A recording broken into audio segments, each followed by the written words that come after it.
نحمده ونصلي على رسوله الكريم اما بعد فاعوذ بالله من الشيطان الرجيم بسم الله الرحمن الرحيم ربي اشرح لي صدري ويسر لي امري واحلل عقدة من لساني يفقهوا قولي اللهم لا سهل الا ما جعلته سهلا وانت تجعل الحزن اذا شئت سهلا ربي زدني علما ربي زدني علما ربي زدني علما۔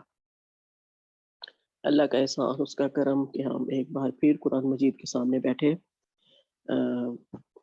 آج ہے رکوع نمبر 11 دوسرے پارے کا۔ انشاءاللہ اس کی ہم تھوڑی سی ایکسپلینیشن دیکھیں گے۔ اعوذ باللہ من الشیطان الرجیم۔ یسألونک، وہ سوال کرتے ہیں آپ سے، عن الشہر الحرام، حرمت والے مہینے کے بارے میں، قتال فی، قتال یعنی کہ لڑائی کرنا، فی اس میں۔ لوگ آپ سے حرمت والے مہینے کے بارے میں پوچھتے ہیں کہ اس میں قتال کرنا یا لڑائی کرنا کیسا ہے۔ قل کہہ دیجئے، قتال، لڑائی کرنا، فیہ اس میں، کبیر، بہت بڑا ہے، وصد، اور روکنا، عن سبیل اللہ، اللہ کے راستے سے، وکفر، اور کفر کرنا، بھی اس کے ساتھ، یعنی کہ اللہ کا انکار کرنا، والمسجد الحرام، اور مسجد حرام سے روکنا، واخراج، اور نکالنا، اہلہ، اس کے رہنے والوں کو، منہ، اس سے، یعنی کہ حرم کے رہنے والوں، اہل مکہ کو مکہ سے نکالنا، اکبر، بڑا ہے، عند اللہ، اللہ کے ہاں، یعنی کہ پیچھے کیونکہ گناہ کی بات ہو رہی تھی، یہ اکبر، بڑا گناہ، اس گناہ کی طرف اشارہ ہے۔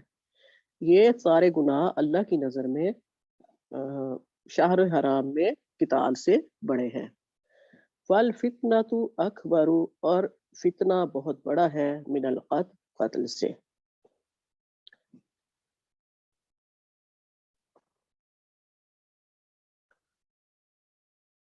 آپ کہہ دیجئے کہ اس میں قتال کرنا بڑا گناہ ہے، اور اللہ کی راہ سے لوگوں کو روکنا اور اس کا انکار کرنا، اور مسجد حرام سے روکنا، اور مسجد حرام میں رہنے والوں کو وہاں سے نکال کر باہر کرنا، اللہ کے نزدیک بہت بڑے گناہ ہے۔ اور اہل توحید کو ان کے دین اور عقیدے کے بارے میں آزمائش میں ڈالنا قتل سے بڑا گناہ ہے، یعنی کہ فتنے کے بارے میں آ رہا ہے۔ اچھا، آپ کو یہ ہم پیچھے بھی پڑھ چکے ہیں، والفتنة اکبر من القتل، یہاں اکبر من القتل ہے، اور پیچھے ہمیں پڑھا تھا الفتنة اشد من القتل، یعنی کہ قتل سے زیادہ شدید ہے۔ اب فتنہ کہتے کس کو ہے؟ فتنہ ہر وہ کیفیت ہے جس میں صاحب ایمان کے لیے ایمان پر قائم رہنا، اسلام کو اپنانا، اس پر عمل کرنا مشکل ہو جائے، یہ فتنہ ہے، یعنی کہ جو وہاں اہل مکہ نے مچایا ہوا تھا۔ اور اب اگر ہم آج کے دور پہ اس آیت کو دیکھیں تو آج کا تو پورا معاشرہ ہی فتنہ ہے، کیونکہ آج کل دین پر عمل کرنا مشکل ہو گیا ہے۔ جو لوگ یہ کہتے ہیں کہ ہم پریکٹسنگ مسلم ہیں، ہم دین پہ عمل کرتے ہیں، وہ بھی 100% مسلم نہیں ہے، 100% مومن وہ بھی نہیں ہے، کیونکہ دنیا کے کتنے کام ایسے ہیں جو وہ اسلام کے مطابق نہیں کر رہے، یعنی کہ ان کے لیے مشکل ہے دین پر ٹوٹلی عمل کرنا۔ اب آپ دیکھ رہے ہیں بدکاری، حرام کاری، جھوٹ، منافقت، ان سب کے راستے کتنے کھلے ہوئے ہیں، اور جو عقل حلال ہے، رزق حلال ہے، وہ صرف وہ بندہ کما سکتا ہے، اگر کمائے گا تو اس کو دانتوں پسینہ آ جائے گا، شاید ہی اس کو پھر حلال نصیب ہو جائے، یعنی کہ باطل کا غلبہ ہونا یہ سب سے بڑا فتنہ ہے۔ جب باطل غالب ہوتا ہے تو یقیناً جو نیکی ہے، شرافت ہے، اس کو پنپنا مشکل ہو جاتا ہے، اور یہ اس کو فتنہ کہتے ہیں، جو آپ آج کل کے زمانے میں بھی آرام سے دیکھ رہے ہیں۔ اور اس وقت اہل مکہ نے یہ فتنہ مچایا ہوا تھا کہ رسول پاک صلی اللہ علیہ وسلم اور صحابہ کرام، یعنی کہ مسلمانوں کے خلاف وہ کیا کیا کچھ نہیں کر رہے تھے اس وقت کے حساب سے۔ اچھا، ولا ولا یزالون، اور وہ ہمیشہ رہیں گے، یقاتلونکم، تم سے قتال کرتے، تم سے لڑتے، حتیٰ یہاں تک کہ یردوکم پھیر دے تم کو عن دینکم تمہارے دین سے، ان استطاعوا جتنی ان کے پاس ہمت ہو، یعنی کہ اپنے سارے وسائل خرچ کریں گے وہ مسلمانوں کو ان کے دین سے پھیرنے کے لیے۔ اب یہ جو آیت ہے کہ وہ ہمیشہ تم سے لڑتے رہیں گے، یعنی کہ یہاں اب لڑائی کی ترغیب دی جا رہی ہے، کیونکہ یہ پچھلی آیت میں ہم نے پڑھ چکے ہیں کہ کتب علیکم القتال، کہ تم پر قتال لڑائی لکھ دی گئی ہے۔ اب یہ اللہ تعالیٰ پلیٹ فارم بنا رہے ہیں غزوہ بدر کے ہونے کا، یعنی کہ قتال فرض کیا گیا اور اب غزوہ بدر کے بارے میں اللہ تعالیٰ یہاں تیاری کروا رہا ہے کہ تمہیں لڑنا ہے، ہر وقت لڑنا ہے، ہر حال میں لڑنا ہے، رہتی دنیا تک آپ کو بدی کے ساتھ لڑنا پڑے گا۔ وَمَن یرتد، اور جو کوئی پھر گیا، منکم تم میں سے، عن دینہ اپنے دین سے، فیمت پس وہ مر جائے، یعنی کہ دین سے پھرنے کے بعد اسی حالت میں مر جائے، وہو کافرون پس وہ کافر ہے، فاولئک یہی لوگ ہیں، حبطت ضائع ہو گئے، اعمالہم ان کے اعمال، فی الدنیا دنیا میں، والآخرہ اور آخرت میں، وَأُولَئِکَ اور یہی لوگ ہیں اصحاب النار آگ کے رہنے والے، ہم فیہا خالدون وہ اس میں ہمیشہ ہمیش رہیں گے۔ یعنی کہ باطل کوشش کرے گا مرتد کرنے کی، تم لوگوں کو تمہارے راستے سے گھمانے کی، لیکن کیا کرنا ہے مسلمانوں نے آگے پھر مرتد کی سزا بھی اللہ تعالیٰ نے بتا دی کہ اس نے دنیا میں جتنے مرضی نیک اعمال کیے ہوں گے وہ سب ضائع ہو جائیں گے۔ اب اس آیت کا پس منظر کیا ہے کہ وہ سوال جو کر رہے ہیں کہ قتال کرنا حرمت والے مہینوں میں کیسا ہے۔ ہوا یہ تھا کہ رسول پاک صلی اللہ علیہ وسلم نے ایک فوجی دستہ عبداللہ بن جہش کی قیادت میں نخلا کی طرف روانہ کیا تھا۔ یہ وادی تھی، یاد ہوگا آپ کو، یہ نخلا کی وادی تو بہت مشہور ہے جہاں جنوں نے اسلام قبول کیا تھا۔ راستے میں قریش کے ایک قافلے سے ان کی مد بھیڑ ہو گئی، وہ طائف کی طرف سے آ رہے تھے۔ اب مسلمانوں کو یہ ہوا کہ ہم قافلہ لوٹ لیں۔ ایک مسلمان نے، اب یا تو انہوں نے حالات ایسے پیدا کیے کہ لڑائی شروع کر دی اور مسلمانوں کو ان سے لڑنا پڑا، یا پھر یہ کہ قافلہ لوٹنے کے لیے مسلمانوں نے ان کو روکا، یا جو بھی ہوا۔ اب ایک مسلمان تیر انداز نے عمر بن الحضرمی کو قتل کر دیا، یعنی کہ ان کے تیر سے وہ مر گیا۔ رجب کا مہینہ تھا اور یہ حرمت والا مہینہ ہے، بات پتہ ہے آپ کو کہ اہل مکہ سارے بلکہ اہل عرب حرمت والے مہینوں کا بہت خیال کرتے تھے، اس لیے پھر کفار قریش نے رسول اللہ صلی اللہ علیہ وسلم کو یہ آر دلایا کہ تم یعنی کہ حرمت والے مہینوں کا پاس نہیں رکھ رہے، جس پر اللہ تعالیٰ نے یہ آیات نازل کر دی کہ یعنی کہ اللہ تعالیٰ نے اپنے رسول کی طرف سے اور اہل ایمان کی طرف سے ان کافروں کو اس آر کا جواب دیا جو وہ مسلمانوں کو دلا رہے تھے کہ اگر یہ گناہ ہے، یعنی کہ حرمت والے مہینوں میں لڑائی کرنا یا کسی کو مارنا اگر گناہ ہے، لیکن اللہ کے دین کے راستے سے روکنا، اللہ کا انکار کرنا، مسجد حرام سے روکنا مسلمانوں کو، آپ کو پتہ ہے کہ رسول پاک صلی اللہ علیہ وسلم کو اور صحابہ کرام کو انہوں نے عمرے کے لیے نہیں آنے دیا تھا، نبی کریم صلی اللہ علیہ وسلم اور صحابہ کرام کو ان کے گھروں سے نکالنا، یہ جرائم جو ہیں یہ اللہ کے نزدیک حرمت والے مہینے میں لڑائی کرنے سے کہیں زیادہ بڑے ہیں۔ اور جو لوگوں کو اللہ کے راستے پر اسلام پر چلنے کی وجہ سے اہل مکہ نے آزمائشوں میں ڈالا، قتل کیا، یہ کیا جرم نہیں تھا؟ اور یہ تمام باتیں، یہ تمام گناہ اہل مکہ کے اندر، کفار کے اندر پائے جاتے ہیں، لیکن انہیں اپنے گناہ، اپنے عیب نظر نہیں آ رہے اور وہ مسلمانوں کو ان کی ایک غلطی کا آر دلا رہے ہیں۔ اس کے بعد اللہ تعالیٰ نے کیا فرمایا ہے کہ جو فتنہ ہے وہ قتل سے بڑھ کر ہے، اس کا میں آپ کو ڈیٹیل بتا دی ہے۔ اور مسلمان جو ہیں، اے مسلمانوں، اہل کفر تم سے جنگ کرتے رہیں گے حتیٰ کہ اگر ان کی استطاعت میں ہو تو تمہیں تمہارے دین سے مرتد کر دیں، اور تم میں سے جو کوئی اپنے دین سے مرتد ہو جائے گا اور پھر حالت کفر میں ہی مر جائے گا تو اس کے اعمال دنیا اور آخرت میں ضائع ہو جائیں گے اور وہ لوگ جہنمی ہوں گے اور اس میں ہمیشہ ہمیشہ رہیں گے۔ اب اس کے بعد اللہ تعالیٰ نے فرمایا کہ جو کفار مسلمانوں سے جنگ کر رہے ہیں ان کا مقصد مسلمانوں کو یا رسول پاک صلی اللہ علیہ وسلم کو دین اسلام سے نکال دینا ہے، جو وہ کر نہیں سکیں گے لیکن وہ کوشش کرتے رہیں گے، اس کام کے لیے وہ کوشش کرتے رہیں گے۔ اور پھر یہ کہ جو کوئی بھی دین اسلام سے مرتد ہو جائے گا، تو یہ کی بات اللہ تعالیٰ نے کیوں کہی ہے؟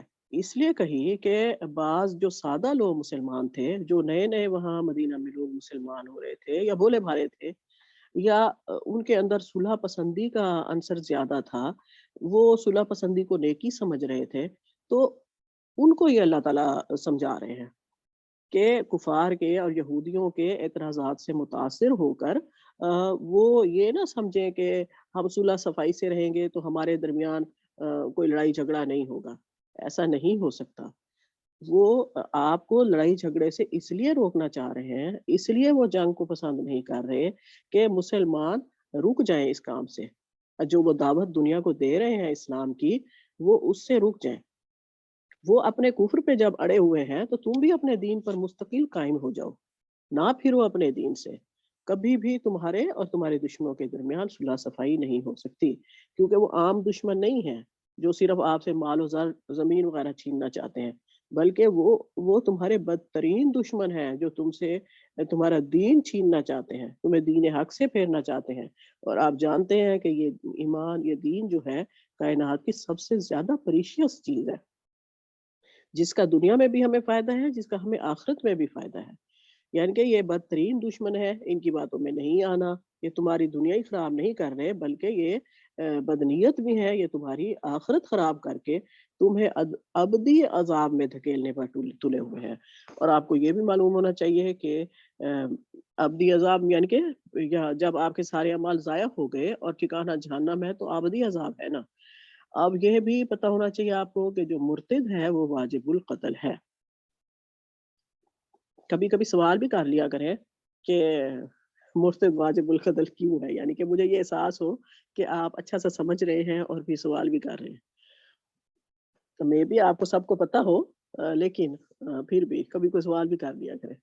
مثلا مرتد واجب القتل اس لیے ہے کہ اس کو اسلام میں آنے کے لیے کسی نے فورس نہیں کیا تھا، ٹھیک ہے؟ وہ اپنی رضا سے، اپنی مرضی سے دائرہ اسلام میں، اسلام کی عمارت میں داخل ہوا۔ اب آپ ایک چھوٹی سی مثال لے لیں، جب ہم کسی سکول میں بچے کو داخل کرتے ہیں یا ہم خود کسی ادارے میں کوئی جاب لیتے ہیں، ہم اپنی مرضی سے گئے، ہم نے وہ جاب لی یا ہم نے بچے کو اسکول میں داخل کیا۔ جب ہم نے کسی ادارے میں بچے کو داخل کر دیا تو اب ہم پابند ہیں اس بات کے کہ ہم اس کے سارے رولز ریگولیشنز کو فالو کریں گے، ورنہ ہم نہ آتے، ٹھیک ہے؟ اب جب آپ اسلام میں داخل ہو گئے تو آپ کو اسلام کے رولز ریگولیشنز وہ آپ کو پسند ہے یا نہیں ہے، یا بظاہر آپ کو دنیا میں ان سے کوئی نقصان پہنچ رہا ہے لیکن آپ اس کو فالو کرنے کے پابند ہیں۔ اگر آپ نہیں کریں گے تو یقیناً اللہ تعالیٰ نے مختلف گناہوں پر مختلف سزائیں بتا دی ہوئی ہیں۔ اب جب آپ اپنی مرضی سے داخل ہوئے تھے، لیکن اب آپ اپنی مرضی سے اس کے دائرہ اسلام سے نکل نہیں سکتے، کیونکہ جو مرتد ہوتا ہے وہ کافر سے زیادہ نقصان دہ ہوتا ہے اسلام کے لیے، کیونکہ جب وہ مرتد ہوا تو لوگ یہ سوچیں گے، کتنے لوگ اس سے افیکٹ ہوں گے کہ وہ ایسا دین ہے تو لوگ داخل ہونے کے بعد واپس بھاگ رہے ہیں۔ اس لیے مرتد کی سزا موت ہے، قتل ہے، ٹھیک ہے؟ اچھا، اب ایک بات یہ حرمت والے مہینوں کے بارے میں کہ اہل جمہور کی یہ رائے ہے کہ یہ جو حرمت والے مہینے تھے، شوال، ذی القعدہ، ذی الحج، یہ 3 کنٹینیوسلی، پھر رجب، ان میں قتال اب جائز ہے، کیونکہ ائمہ اربعہ کا بھی یہی مذہب ہے کہ ان مہینوں میں قتال کی حرمت منسوخ ہو چکی ہوئی ہے۔ اس لیے اس کے بعد نازل ہونے والی آیتوں میں اللہ تعالیٰ نے مشرکین کے بارے میں، جہاں میرے خیال میں سورہ توبہ میں فرمایا تھا کہ جہاں کہیں بھی ہو انہیں قتل کرو، یعنی کہ جہاں پاؤ انہیں قتل کرو، کفار کے بارے میں، تو پھر بنتا کیا ہے کہ کیونکہ وہاں اللہ تعالیٰ نے مینشن نہیں کیا کوئی مہینہ، کوئی یعنی کہ حرمت والے مہینوں کی استثناء نہیں بتائی، تو اٹ مینس کہ اب یہ حرمت والے مہینوں کی جو قتال ہے اس میں کرنا یہ جائز ہو گیا، ٹھیک ہے؟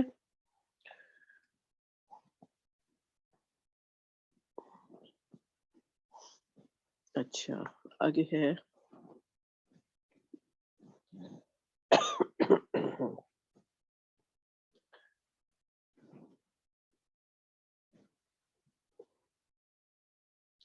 ان الذین آمنوا، انا بے شک الذین جو لوگ آمنوا ایمان لائے، والذین اور وہ لوگ ہاجروا جنہوں نے ہجرت کی، وجاہدوا اور جہاد کیا، فی سبیل اللہ اللہ کے راستے میں، اولئک یہی لوگ ہیں، یرجونا جو امید رکھتے ہیں، رحمت اللہ اللہ کی رحمت کی، واللہ غفور الرحیم اور اللہ بخشنے والا رحم کرنے والا ہے۔ بے شک جو لوگ ایمان لائے اور اللہ کے لیے اپنا گھر بار چھوڑا اور اللہ کی راہ میں جہاد کیا، وہی لوگ اللہ کی رحمت کے امیدوار ہیں، اور اللہ بڑا مغفرت فرمانے والا اور رحم کرنے والا ہے۔ اچھا یہ قرآن کا اسلوب ہے۔ اب جیسے اہل ارتداد کا، ان کے انجام بد کا ذکر کیا، اس کے بعد اہل ایمان کا ذکر ہو رہا ہے کہ جو لوگ ایمان لائے ہیں، اسلام کی خاطر، اسلامی زندگی کی خاطر اپنا وطن چھوڑا۔ آپ کو پتہ ہے اہل مکہ نے کتنا صحابہ کرام نے چھوڑا اپنے ملک کو، اور خالی ہاتھ نکلے وہاں سے، کسی کسی کے تو کپڑے بھی اتروا لیے ہوئے تھے،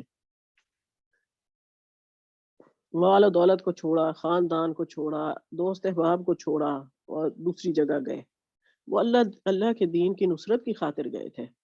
پھر انہوں نے وہاں جا کے صبر نہیں کیا، محنت کی بہت، اور دشمنان دین کا قلع قوا کرنے کے لیے جہاد کیا، یعنی لڑائی کی ان سے۔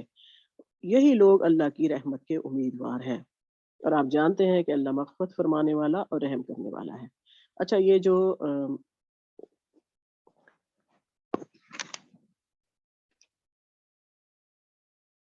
جہاد کا لفظ ہے، اس کی تھوڑی سی آپ کو ڈیٹیل بتا دیتی ہوں۔ بہرحال یہ جو یہاں ایک لطیف سا نکتہ ہمارے لیے بھی ہے کہ ہم یہ سوچتے ہیں کہ ہم جو گناہ کرتے ہیں، جو غلطیاں کرتے ہیں، اور پھر ہم یہ کہتے ہیں کہ اللہ غفور الرحیم ہے، وہ ہمیں بے شک معاف کر دے گا۔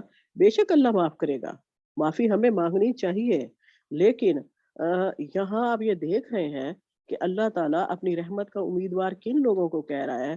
جنہوں نے دین اسلام پر عمل کیا ہے، اس کی نصرت کی خاطر دشمنوں کے ساتھ جہاد کی ہے، اور اپنا سب کچھ اس کی راہ میں لگا دیا ہے۔ وہ امیدوار ہیں رحمت کے، یعنی کہ وہ اس لائن میں کھڑے ہیں جن پر اللہ کی رحمت ہوگی۔ تو اس سے یہ سوچنا چاہیے کہ ہم نے اپنے آپ کو اللہ کی رحمت کا امیدوار اپنی محنت سے، اپنی کوشش سے بنانا ہے، ٹھیک ہے؟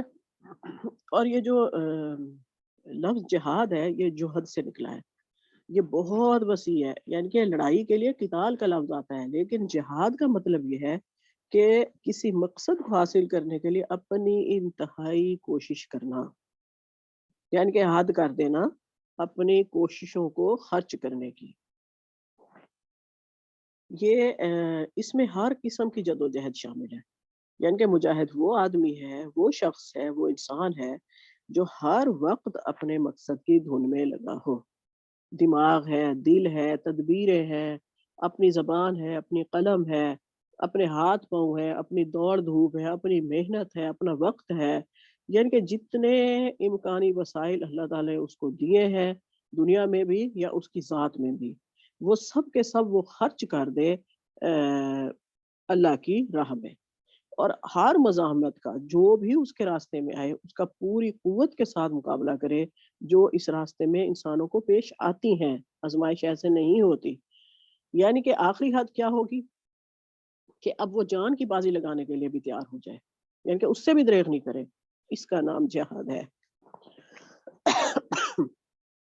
اور فی سبیل اللہ کا لفظ آگے آتا ہے جہاد کے ساتھ، اس کا مطلب یہ ہوتا ہے کہ جو جد و جہد انسان نے کی ہے، وہ صرف اور صرف اللہ کی رضا کے لیے ہو، اس کی غرض کے لیے ہو، اللہ کا دین اس زمین پر قائم کرنے کے لیے ہو، اللہ کا کلمہ سارے کلموں پر غالب لانے کے لیے ساری جد و جہد ہو، یعنی کہ اس کے علاوہ کوئی غرض مجاہد کے پیش نظر نہ ہو، اس کو جہاد کہیں گے۔ اور پھر کیا ہوگا؟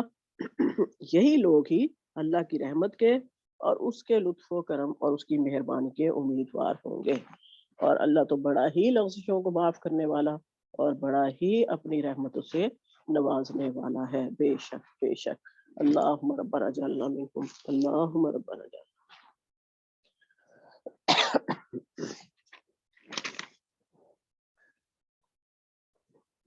اعوذ باللہ من الشیطان الرجیم۔ یا سالونہ کا، سوال کرتے ہیں آپ سے، عن الخمر والمیسر، خمر شراب کو کہتے ہیں اور میسر جوئے کو کہتے ہیں، شراب اور جوئے کے بارے میں۔ قل کہہ دیجئے، فیہما ان دونوں میں، یہ ہما کا لفظ جو ہے دونوں کے لیے آتا ہے، فیہما ان دونوں میں، اسم گناہ ہے، کبیر بڑا، و منافع اور فائدے ہیں، للناس سے لوگوں کے لیے، یعنی کہ تھوڑے فائدے ہیں اور گناہ بڑا ہے، و اسمہما اور گناہ ان دونوں کا، اکبر بڑا ہے، من نفعہما ان دونوں کے نفع سے، وَيَسْأَلُونَكَ اور وہ سوال کرتے ہیں آپ سے، ماذا ينفقون کہ کیا خرچ کریں، قُلِ الْعَفْوَ کہہ دیجئے عفو جو بچ رہے، یعنی کہ جو آپ کی ضرورتوں سے زیادہ ہو، کذالک اسی طرح، یبین اللہ بیان کرتا ہے اللہ، لکم الآیات تمہارے لیے اپنی نشانیاں، اپنی آیات، لعلکم تتفکرون شاید کہ تم تفکر کرو، غور و فکر کرو۔ اچھا یہ یسألونک عن الخمر والمیسر، یہ خمر اور میسر یعنی کہ شراب اور جوا، ان کا ذکر اکٹھے کیوں آیا ہے؟ ان دونوں کا ذکر اکٹھے اس لیے آیا ہے کہ ان میں یقیناً کچھ مشترک ہے۔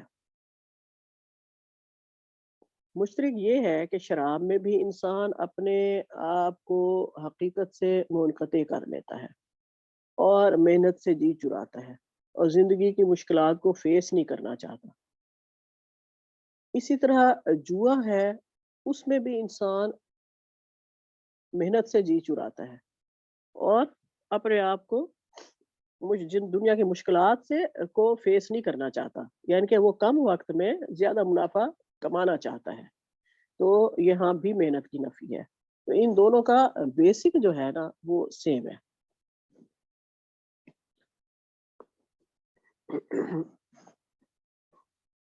اچھا اب یہ جو آیت ہے یہ شراب کی حرمت کے بارے میں سب سے پہلی آیت ہے۔ اس کے بعد سورہ نساء کی آیت نازل ہوئی تھی، یا ایھا الذین آمنوا لا تقربوا الصلاۃ وانتم سکارى، یعنی اے ایمان والو جب تم نشے کی حالت میں ہو تو نماز کے قریب بھی نہ جاؤ۔ اور پھر سب سے آخر میں جو حرمت کی آیت نازل ہوئی وہ سورہ مائدہ کی آیت ہے، اے ایمان والو شراب اور جوا اور بت وغیرہ اور قرا کے تیر یہ سب گندی باتیں اور شیطان کے کام ہیں، ان سے بالکل الگ رہو تاکہ تم فلاح پا سکو۔ شیطان تو چاہتا ہے کہ شراب اور جوئے کے ذریعے تمہارے درمیان آپس میں عداوت اور بغض پیدا کر دے اور اللہ کی یاد اور نماز سے تم کو باز رکھے، تو اب کیا تم شراب پینے سے رک جاؤ گے؟ اس آیت کے نازل ہونے کے بعد حضرت عمر فاروق رضی اللہ عنہ نے جیسے ہی آیت سنی اور فرمایا یا اللہ ہم رک گئے، ہم رک گئے۔ اور کچھ صحابہ کرام کے بارے میں یہ آتا ہے، خاص طور پہ حضرت ابوبکر صدیق رضی اللہ عنہ کے بارے میں، کہ انہوں نے کبھی شراب چکھی بھی نہیں تھی، یعنی کہ رسول پاک صلی اللہ علیہ وسلم کی جو کوالٹیز تھیں حضرت ابوبکر صدیق میں وہ کوالٹیز بدرجہ اتم پائی جاتی تھیں، یعنی کہ جیسے کبھی کسی بت کے آستانے پہ نہیں گئے تھے، رسول پاک صلی اللہ علیہ وسلم بھی کبھی نہیں گئے تھے، حضرت ابوبکر صدیق بھی کبھی نہیں گئے تھے۔ اسی طرح شراب جوا وغیرہ آپ صلی اللہ علیہ وسلم نے کبھی کوئی یہ گھٹیا گیمز ہیں یا سلی گیمز ہیں چاہے بچے جو کھیلتے تھے وہ بھی کبھی نہیں کھیلی تھی۔ اسی طرح حضرت ابوبکر صدیق رضی اللہ عنہ نے بھی کبھی کوئی سلی گیمز نہیں کھیلی تھی، کبھی جھوٹ نہیں بولا تھا، کبھی کوئی شراب جوا وغیرہ کچھ نہیں کیا تھا۔ اب یہ جو آیت نازل ہوئی ہے کہ لوگ آپ سے شراب اور جوئے کے بارے میں سوال کرتے ہیں، یہ دور جاہلیت اور ابتدائی اسلام میں یہ تھا کہ لوگ شراب پیتے تھے، مسلمان یعنی کہ صحابہ کرام بھی پیتے تھے، اس لیے جب اس کا استعمال حرام ہوا تو بعض ظاہری منافعوں کے پیش نظر کچھ لوگوں کے ذہن میں سوالات آئے اور انہوں نے رسول پاک صلی اللہ علیہ وسلم سے سوال بھی کیا کہ کیا واقعی شراب حرام کر دی گئی ہے؟ اسی طرح جوئے کے بارے میں بھی کہ جوا بھی وہ کھیلا کرتے تھے. تو آپ صلی اللہ علیہ وسلم سے سوال کیے گئے تو آپ نے فرمایا، تو اللہ تعالیٰ یہاں یہ فرما رہا ہے کہ لوگ آپ سے شراب اور جوئے کے بارے میں پوچھتے ہیں تو کہہ دیجئے ان دونوں میں بڑا گناہ ہے، لیکن کچھ ظاہری منافع بھی ہیں، لیکن ان کا گناہ ان کے نفع سے کہیں زیادہ بڑا ہے. اب اسی بات سے علماء وہ لیتے ہیں کہ دنیا کی کوئی بھی چیز اگر اس کا فائدہ اس کے نقصان سے بڑا ہے تو وہ انسان کے لیے ٹھیک ہے، لیکن اگر اس کا نقصان اس کے فائدے سے زیادہ ہے تو وہ انسانوں کے لیے حرام ہے، غلط ہے. ٹھیک ہے، یہ ایک کرائٹیریا بتا دیا اللہ تعالیٰ نے. شراب سے دیکھیں آپ کو پتہ ہے کہ کتنی انسان کو بیماریاں لگتی ہیں. اس کی عقل، سب سے پہلے تو اس کی عقل ہی خراب ہوتی ہے جو چیز میں سب سے قیمتی چیز ہے. اور پھر شراب پینے سے کیونکہ وہ اپنے ہوش و حواس میں نہیں ہوتا تو ترک نماز بھی ہو سکتی ہے، ترک اعمال صالحہ کا سبب بھی بنتا ہے. یہ بہتان لگانا، گالی گلوچ، اور جب اس کی وہ ایڈکشن پوری نہیں ہوتی تو وہ پھر کچھ بھی کر سکتا ہے. اور اسی طرح جوا ہے، وہ کیونکہ اس کو اس کے ایڈکشن ہوتی ہے، جب وہ ہار جائے، ناکام ہو جائے تو پھر دشمنی، عداوت، بغض، حسد اور پتہ نہیں کون کون سی اخلاقی برائیاں جواریوں میں پیدا ہوتی ہیں. شراب اور جوئے کے منافع کے بارے میں ان لوگوں نے یہ کہا کہ لوگ شراب کی تجارت بھی کرتے ہیں اور پھر اس کے استعمال سے یعنی کہ ان کو سرور بھی ہوتا ہے، اور وہ یہ بھی کہتے تھے کہ معدے کی اصلاح ہوتی ہے. اور جو جوا ہے وہ فقیروں کو نفع پہنچاتا ہے. فقیر کو تو اس وقت نفع پہنچائے گا نا جب اس کو پیسے ہوں گے اس کے پاس یا اس کو کھیلنا آتا ہوگا ٹھیک سے. لیکن جب یہ بات آ گئی کہ عقل میں فساد پیدا کرتی ہے یہ چیزیں تو پھر ان کے ظاہری نفع کی کوئی حیثیت نہیں رہ جاتی، کیونکہ عقل کے ذریعے ہی آدمی جو ہے ایمان اور کفر میں اور خیر و شر میں تمیز کرتا ہے. آپ کو پتہ ہے کہ شراب کے بہت سارے نقصانات بتائے گئے ہیں. وہ آگے اس میں جو یہ سورہ مائدہ کی جو آیت ہے اس میں بھی اللہ تعالیٰ نے بتا دیا کہ کس کس طرح ان دونوں چیزوں سے انسان کے اندر وہ پیدا ہوتی ہیں، ذہنی بھی اور جسمانی بھی، دونوں طرح سے نقصان کا سبب ہے شراب. اچھا،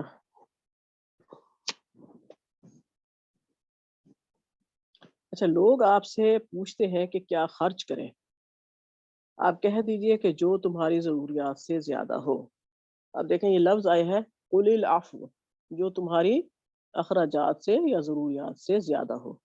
اب جو یقیناً اللہ والا ہوگا وہ تو اس کا رزق بڑھ بھی رہا ہوگا تو وہ اپنی ضروریات کو محدود رکھے گا، اور پھر جو اپنا مال ہے وہ اللہ کی راہ میں خرچ کرے گا.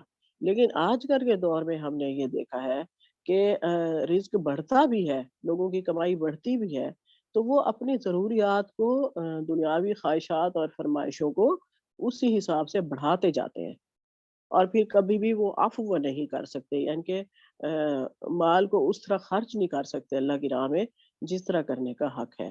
آگے یہ انفاق فی سبیل اللہ پہ پورے 2 رکوع آئیں گے تو انشاءاللہ وہاں ہم اس کی ساری ڈیٹیل دیکھیں گے. یعنی کہ صحابہ کرام نے زکوٰۃ فرض ہونے سے پہلے رسول پاک صلی اللہ علیہ وسلم سے یہ مال خرچ کرنے کے بارے میں سوال کیا تھا کہ ہم اپنے مال کا کتنا حصہ اللہ کی راہ میں خرچ کریں. یعنی کہ دیکھیں کتنی اچھی باتیں وہ پوچھا کرتے تھے، جبکہ آپ جانتے ہیں کہ موسٹلی اصحاب غریب تھے، کبھی کبھی کھانا نصیب ہوتا تھا انہیں، اور یعنی کہ وہ اپنے اس مال سے بھی پوچھ رہے ہیں کہ ہم اللہ کی راہ میں کتنا خرچ کریں. تو اللہ تعالیٰ نے فرمایا آپ ان سے کہہ دیجئے کہ اپنے اہل و عیال پر خرچ کرنے کے بعد جو بچ جائے اسے اللہ کی راہ میں خرچ کر دو.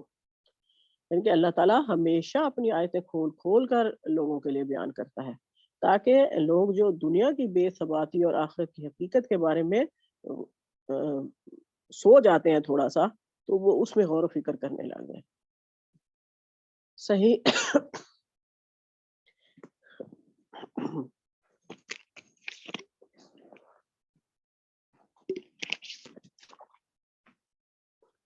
صحیح میں نبی کریم صلی اللہ علیہ وسلم سے مروی ہے کہ بہترین صدقہ وہ ہے جو اپنی ضرورت پوری ہونے کے بعد ہو اور ابتدا اس آدمی سے کرو جس کی کفالت تمہارے ذمہ ہو.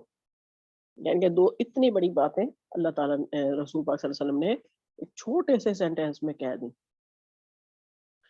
یعنی کہ اپنے بیوی بچوں سے اپنے گھر والوں سے کنجوسی نہیں کرنی، اور جس کی کفالت تمہاری یعنی کہ جو غریب رشتہ دار تمہارے قریب ہیں سب سے پہلے ان پر خرچ کرو. اچھا، اب اس آیت کے بارے میں ابن عباس رضی اللہ عنہ سے مروی ہے کہ یہ حکم فرضیت زکوٰۃ والی آیت کے ذریعے منسوخ ہو گیا. اور باقی کچھ لوگوں کا یہ خیال ہے کہ آیت زکوٰۃ کے ذریعے اس حکم کی تفصیل بیان کر دی گئی. دونوں باتیں بالکل صحیح ہیں کہ اب دیکھیں جب پوچھا گیا کہ ہم کیا خرچ کریں تو اللہ تعالیٰ نے زکوٰۃ کی ڈیٹیل دے کر مسلمانوں کو بتا دیا کہ اپنے مال سے آپ نے کیا کیا خرچ کرنا ہے اور کن کن لوگوں پر خرچ کرنا ہے، کتنا خرچ کرنا ہے اور کن کن لوگوں پر خرچ کرنا ہے. وہ زکوٰۃ کی آیات میں اللہ تعالیٰ نے ڈیٹیل بتا دی.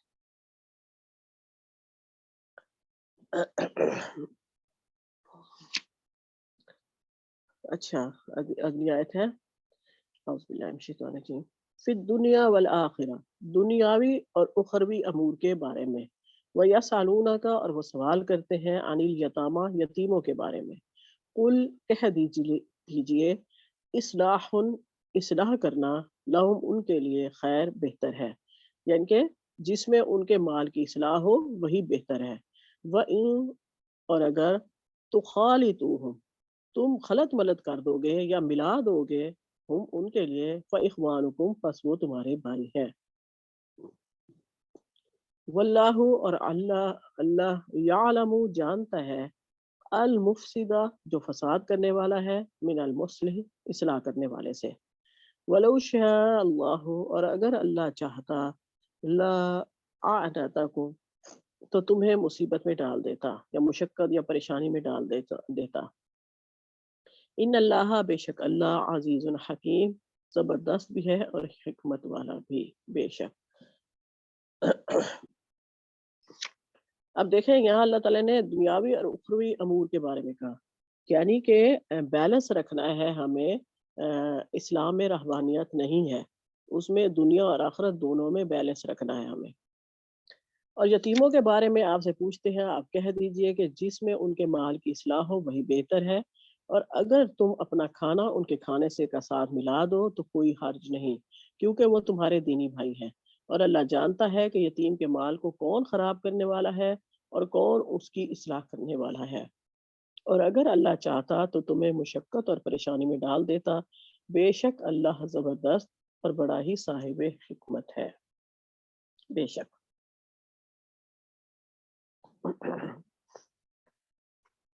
ابن عباس رضی اللہ عنہما سے روایت ہے کہ جب قرآن کریم کی یہ آیت اتری تھی، وَلَا تَقْرَبُوا مَالَ الْيَتِيمِ إِلَّا بِالَّتِي هِيَ أَحْسَنُ، یعنی کہ یتیم کے مال کے قریب نہ جاؤ مگر احسن طریقے سے.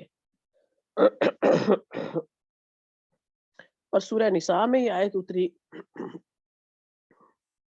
جو لوگ یتیموں کا مال کھا جاتے ہیں وہ اپنے پیٹ میں آگ بھر رہے ہیں اور وہ دوزخ میں جائیں گے. تو یہ جن صحابہ کرام کے گھروں میں یتیم رہتے تھے وہ تو پہلی آیت سے ہی پریشان ہو گئے تھے کہ یتیم کے مال کے قریب بھی نہ جاؤ. انہوں نے اتنی احتیاط برتی کہ وہ جو تھے انہوں نے ان کا کھانا پینا، ان کی ہر چیز علیحدہ کر دی. اور اگر ان کا کھانا بچ بھی جاتا تھا تو وہ غریب ہونے کے باوجود اپنے بچوں کو وہ کھانا نہیں دیتے تھے، یا تو انہیں یتیموں نے خود کھانا ہوتا تھا یا پھر وہ اس کو پھینک دیتے تھے.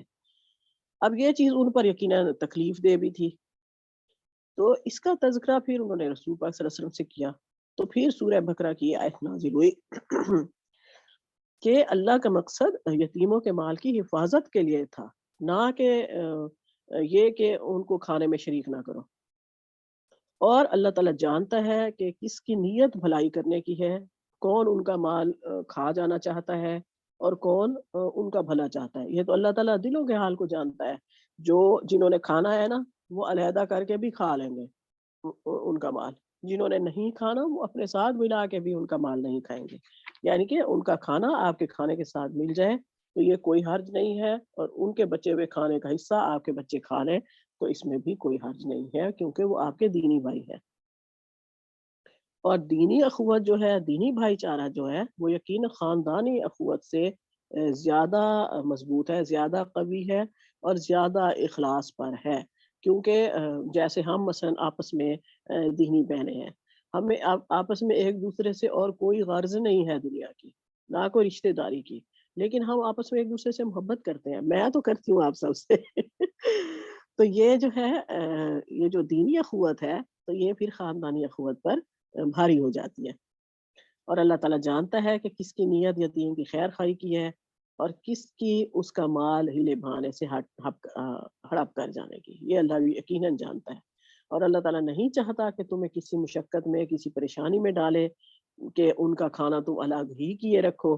یقیناً جو عورت کام کرتی ہوگی گھر میں، اس کو بھی یقیناً دو دو چیزیں بنانی پڑتی ہوں گی، تو یہ پھر اللہ تعالیٰ مشقت میں، پریشانی میں لوگوں کو نہیں ڈالنا چاہتا۔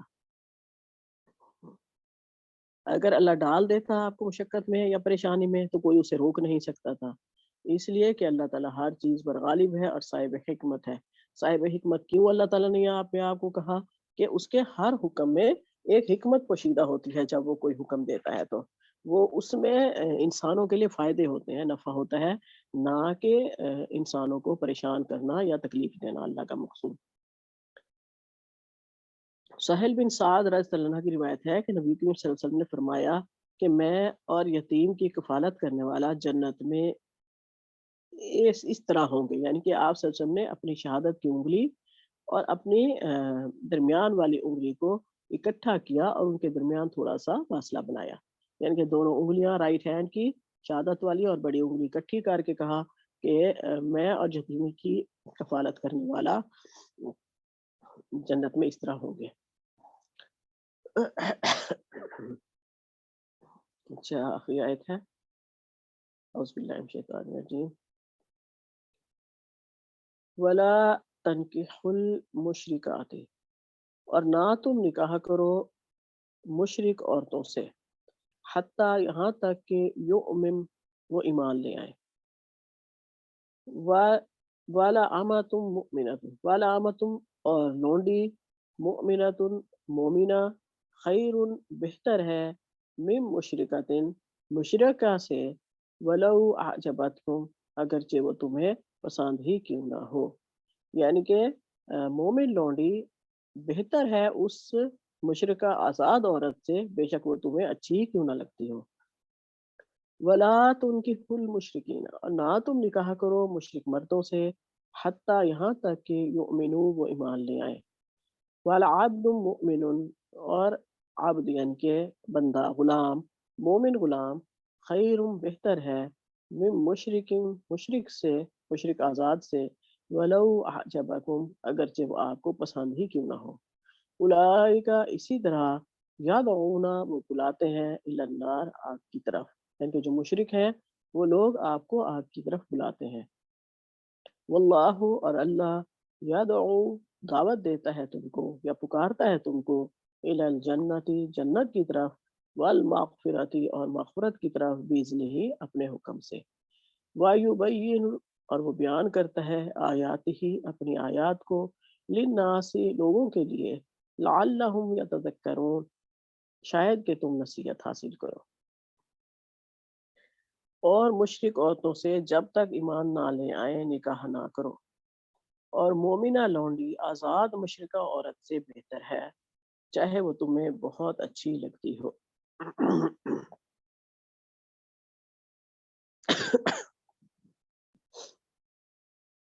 اچھا، اس آیت میں اللہ تعالیٰ نے مشرک اور بت پرست عورتوں سے نکاح سے منع فرما دیا، یہاں تک کہ وہ ایمان لے آئے۔ مفسرین نے لکھا ہے کہ آیت عام ہے اور اہل کتاب کی عورتوں کو بھی شامل ہے۔ اس کے بعد سورہ مائدہ میں اس کی تخصیص کر دی گئی، یعنی کہ اہل کتاب کی عورتوں کو اس سے علیحدہ، مشرکہ سے علیحدہ کر دیا گیا،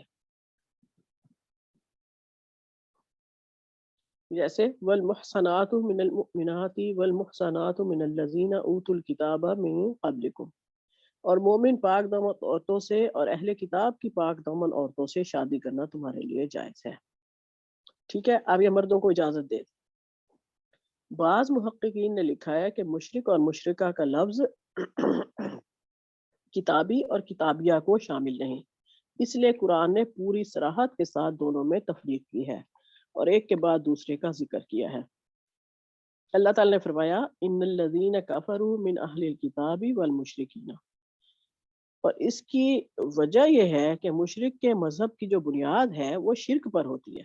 ٹھیک ہے، یعنی کہ جو مشرک ہے اس کا کوئی مذہب نہیں ہوتا، جبکہ جو اہل کتاب ہے ان کے دین کی بنیاد توحید پر ہے.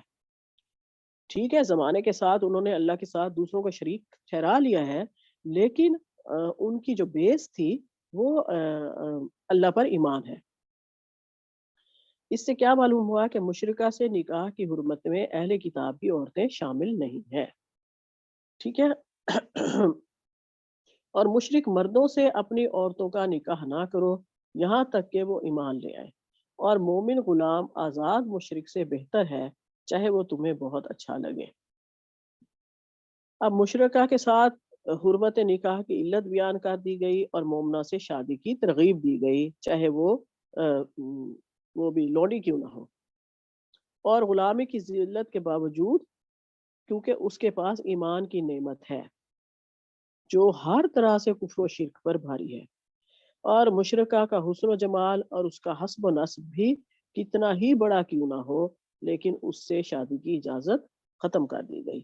یہ ایک دفعہ میں نے ایک واقعہ پڑھا تھا کہ ایک صحابی تھے، وہ آئے رسول پاک صلی اللہ علیہ وسلم کے پاس، تھوڑا سا ہنستے ہوئے آ رہے تھے. انہوں نے آ کے پوچھا کہ فلاں جو تھی عورت، اس سے میں نکاح کر لوں؟ تو وہ صحیح عورت نہیں تھی. اس نے کہیں راستے میں ہوگی پہلے کبھی دوستی اسلام سے پہلے، تو اس عورت نے کہیں روکا تھا انہیں راستے میں، اور بات چیت کی کوشش بھی کی تو انہوں نے نہیں کی نا بات. تو پھر اس نے کہا بھی صحیح کہ پہلے جیسے دوستی تھی تمہاری میرے ساتھ، یا کچھ، یا تم مجھے پسند ہو یا کچھ. تو انہیں بھی شاید اچھی لگتی ہوگی، تو انہوں نے آ کے پوچھا رسول پاک صلی اللہ علیہ وسلم سے کیا میں اس سے نکاح کر لوں؟ لیکن اللہ رسول پاک صلی اللہ علیہ وسلم نے نکاح کی اجازت نہیں دی تھی، یعنی کہ اس عورت سے. اب مومنہ عورت چاہے وہ آزاد ہو یا لونڈی ہو، اس کی شادی مشرک کے ساتھ کسی حال میں بھی جائز نہیں ہے. امت کا اس پر اجماع ہے. یہاں بھی اس حرمت نکاح کی علت ہے کہ مومن توقع غلامی کے باوجود مشرک سے ہر طرح سے بہتر ہے، چاہے مشرک کیسا ہی بالدار، دولت مند اور جاہ و حشمت والا کیوں نہ ہو. اس لیے مومنہ عورت کی شادی صرف مومن مرد کے ساتھ حلال ہے. اس کے بعد اللہ تعالیٰ نے ایک دوسری وجہ حرمت کی بیان کی کہ جو مشرک عورتیں ہیں وہ اپنے شوہروں کو، اور جو مشرک مرد ہیں وہ اپنی بیویوں کو جہنم کی طرف بلانے والے ہیں. یقیناً جب آپ کسی کے ساتھ رہتے ہیں جو آپ کا پارٹنر ہے، نہ چاہتے ہوئے بھی آپ اس کی کئی باتیں ایسی ہوں گی جو خود سے اپنا لیں گے، اور اگر وہ کوشش کر رہے ہوں آپ کو دوسری طرف لے جانے کی، تو یقیناً وہ اپنی کوشش میں کامیاب بھی ہو سکتے ہیں. یقیناً وہ مشرک جو ہے، چاہے وہ عورت ہو مرد ہو، وہ جہنم کی طرف بلانے والے ہیں. اور اللہ قرآن و سورت کی تعلیمات کے ذریعے رسائل الہی کی طرف اور جنت کی طرف بلاتا ہے. یقیناً اللہ کا بلانا دا بیسٹ ہے انسان کی آخرت کے لیے، دنیا کے لیے. اور اپنی آیتیں بھی اللہ تعالیٰ کھول کھول کر بیان کرتا ہے تاکہ لوگ نصیحت حاصل کریں. یعنی کہ اللہ تعالیٰ شرماتا نہیں ہے، ہر بات کو کھول کر بیان کر دیتا ہے.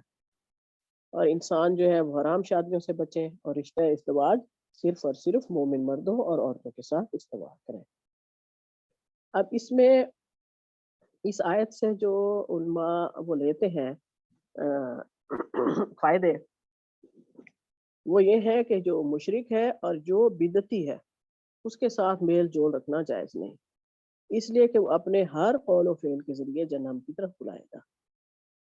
عورت کا نکاح بغیر ولی کے معتبر نہیں ہوگا، کیونکہ اللہ تعالیٰ نے فرمایا وَلَا تُنْكِحُوا الْمُشْرِكِينَ، یعنی کہ اپنی عورتوں کے نکاح نہ کرو مشرکوں سے. معلوم ہوا کہ عورت کی شادی اس کا ولی کرے گا، وہ خود اپنی شادی نہیں کر سکے. اسی طرح تیسری بات کیا ہے کہ حضرت عمر رضی اللہ عنہ نے کتابیہ سے شادی کو مکروہ کہا ہے۔ کیوں کہا تھا انہوں نے مکروہ؟ اس لیے کہ مسلمان مرد اپنی عورتوں کو چھوڑ کر ان یہود و نصارہ کی عورتوں سے شادی نہ کرنے لگ گئے۔ اب آیت میں ترغیب دلائی گئی کہ مومن مردوں اور عورتوں کی شادی انہی جیسے مومن مردوں اور عورتوں سے ہونی چاہیے، اور کافر مردوں اور عورتوں سے رشتہ ازدواج نہیں جوڑنا چاہیے۔ صحیح احادیث میں بھی اس کی بہت تاکید آئی ہے۔ نبی کریم صلی اللہ علیہ وسلم نے فرمایا کہ عورت سے شادی 4 اسباب کی وجہ سے کی جاتی ہے: مال و دولت، حسب و نسب، حسن و جمال اور دینداری۔ تم دیندار عورت حاصل کرنے کی کوشش کرو۔ اور آگے یعنی کہ یہ صحیحین کی حدیث تھی، اور مسلم کی حدیث میں آگے یہ بات بھی ہے کہ ابن عمر رضی اللہ عنہ سے روایت ہے کہ نبی کریم صلی اللہ علیہ وسلم نے فرمایا دنیا ایک عارضی متاع ہے، یعنی کہ عارضی فائدے کی چیز ہے، اور دنیا کی سب سے بہترین متاع نیک بیوی ہے، کیونکہ وہ آپ کے لیے صدقہ جاریہ بنے گی۔ وما علینا الا البلاغ سبحانک اللہم وبحمدک نشہد ان لا الہ الا انت نستغفرک ونتوب الیک۔ اچھا ایک بات مجھے یاد آ گئی یہاں دیندار بیوی کی وجہ سے، کہ ایک بہت بڑے فقیہ تھے، عالم تھے، وہ اپنے بچوں سے کہا کرتے تھے کہ میرا ایک احسان تم پر تمہاری پیدائش سے پہلے کا بھی ہے۔ تو بیٹوں نے پوچھا کہ وہ کون سا احسان ہے جب ہم ابھی اس دنیا میں بھی نہیں آئے تھے؟ انہوں نے کہا وہ احسان یہ ہے کہ میں نے تمہارے لیے ایک نیک عورت کا، ایک نیک ماں کا انتخاب کیا۔ یقیناً نسلوں کو بنانے کے لیے نیک عورت کا انتخاب کریں، اور جو ہمارے ہاتھ میں ہے ہم اپنی اولادوں کے لیے کر سکتے ہیں، تو ہمیں بھی اس بات کا ضرور خیال رکھنا چاہیے کہ ہم دنیا داری میں نہیں دیکھیں گے، ہم دیکھیں گے کہ ہماری آنے والی نسلوں کے لیے کون سی عورت دا بیسٹ ہوگی انشاءاللہ۔ اللہ تعالیٰ مجھے اس بات پر ثابت قدم رکھے۔ سبحانك اللهم وبحمدك نشهد ان لا اله الا انت نستغفرك ونتوب اليك۔ اللهم ارحمني بالقرآن واجعله لي اماما ونورا وهدى ورحمة۔ اللهم ذكرني منه ما نسيت وعلمني منه ما جهلت وارزقني تلاوته آناء الليل واطراف النهار واجعله لي حجة يا رب العالمين، آمين يا رب العالمين۔ ربنا آتنا في الدنيا حسنة وفي الآخرة حسنة وقنا عذاب النار وقنا عذاب القبر وقنا عذاب الحشر وقنا عذاب الميزان۔ ربنا لا تزغ قلوبنا بعد إذ هديتنا وهب لنا من لدنك رحمة إنك أنت الوهاب۔ يا مقلب القلوب ثبت قلوبنا على دينك، يا مصرف القلوب صرف قلوبنا على طاعتك۔ اللهم حاسبنا حسابا يسيرا، اللهم حاسبنا حسابا يسيرا، اللهم حاسبنا حسابا يسيرا۔ یا اللہ ہم سب کو ایک بنا دے، ایک بنا دے میرے مولا، تو ہم سے راضی ہو جا، میرے مولا تو ہم سے راضی ہو جا۔ اللهم احسن عاقبتنا في الامور كلها واجرنا من خزي الدنيا وعذاب الاخره، آمين آمين يا رب العالمين۔ رب ارحمهما كما ربياني صغيرا، رب ارحمهما كما ربياني صغيرا۔